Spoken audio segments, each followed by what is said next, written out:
The distress beacon crackled through the comm system of the Wanderer, pulling Caleb from his navigation charts. He frowned, adjusting the frequency. Most beacons in this sector were traps. Pirates loved using fake signals to lure salvagers into ambushes. But this one was different. The pattern was erratic, desperate, and broadcasting on a frequency he'd only seen once before. A draconian emergency channel. Caleb. We should ignore it, Eliza said from the co-pilot seat, her fingers dancing across the sensor array. Draconians don't ask humans for help ever. She was right, of course. The Draconian Empire had made their position clear centuries ago.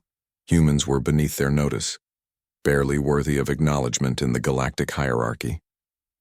They were an ancient race, their civilization spanning millennia before humanity even discovered fire.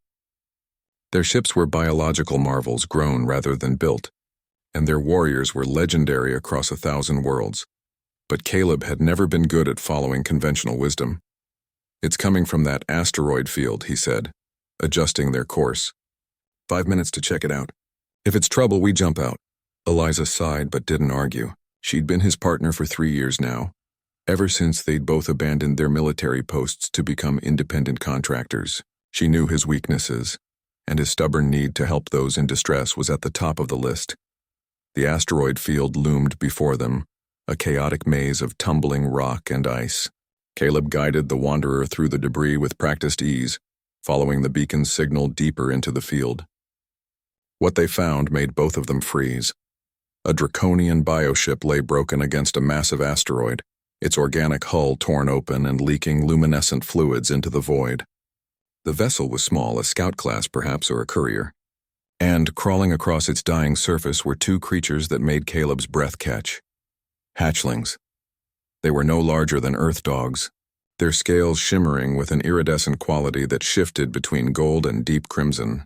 Their wings were still underdeveloped, mere stubs on their backs, and they moved with the clumsy desperation of children. One was crying out, a keening sound that pierced through the vacuum and translated directly through the Wanderer's acoustic sensors. "Oh no," Eliza whispered. "Caleb, those are royal hatchlings." "Look at the coloring, the scale pattern. If those are who I think they are, then they're about to die if we don't do something," Caleb interrupted, already moving toward the airlock. "Get the cargo bay ready. I'm bringing them in. This is insane. Do you know what the Draconians will do if we what? Save their children? Let's find out." The EVA was treacherous. The dying bioship was venting atmosphere and strange gases that played havoc with his suit's sensors. But Caleb had done harder extractions in worse conditions. He approached the hatchlings carefully, hands outstretched, making himself as non-threatening as possible. The larger of the two hatchlings, the one with more gold in its scales, hissed at him, placing itself between Caleb and its smaller sibling. Protective instinct even in one so young. Caleb respected that. "Easy," he murmured, knowing the translator in his suit would render his tone if not his words. "I'm here to help." It took 15 precious minutes to gain their trust, and only because the bioship gave a final, shuddering death pulse that terrified the hatchlings enough to accept his help.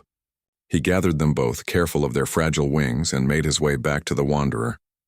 Eliza had prepared one of the cargo bays with heat lamps and emergency rations. The hatchlings huddled together under the warmth, their keening finally quieting to soft chirps.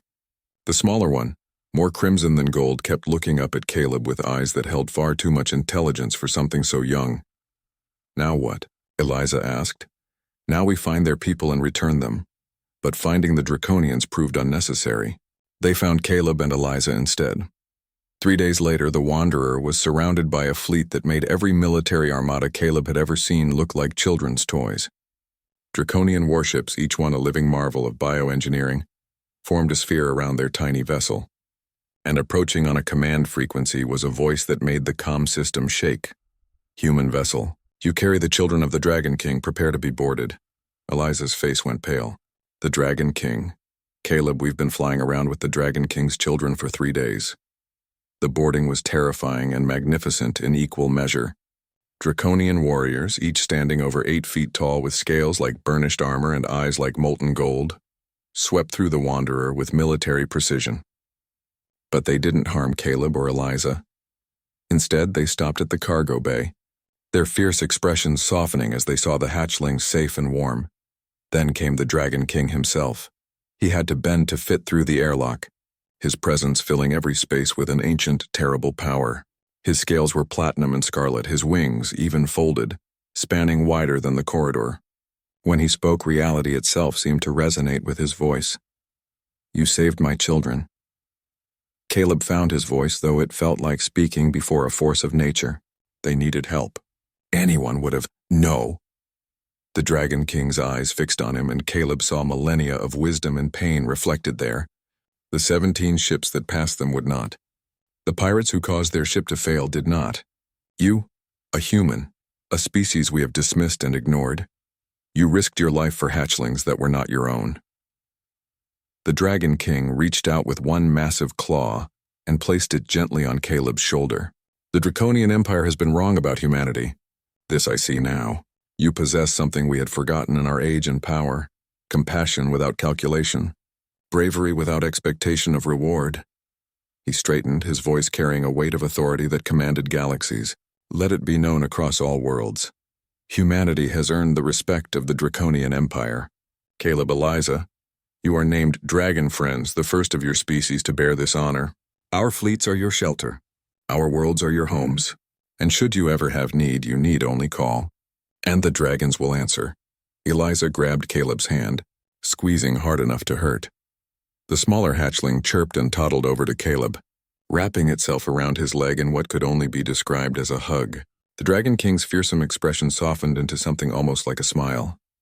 "It seems," he rumbled, "my daughter has already made her choice about humanity as well." As the Draconian fleet dispersed and the Wanderer was gifted a navigation beacon that marked them as honored guests throughout the Empire, Caleb and Eliza sat in stunned silence. "We just accidentally made humanity relevant on the galactic stage," Eliza finally said. Caleb looked at the honorary medallion. The Dragon King had pressed into his palm, a scale of platinum and gold that hummed with warmth. "I was just saving 2 hatchlings," he murmured, "but the galaxy and humanity's place in it would never be the same."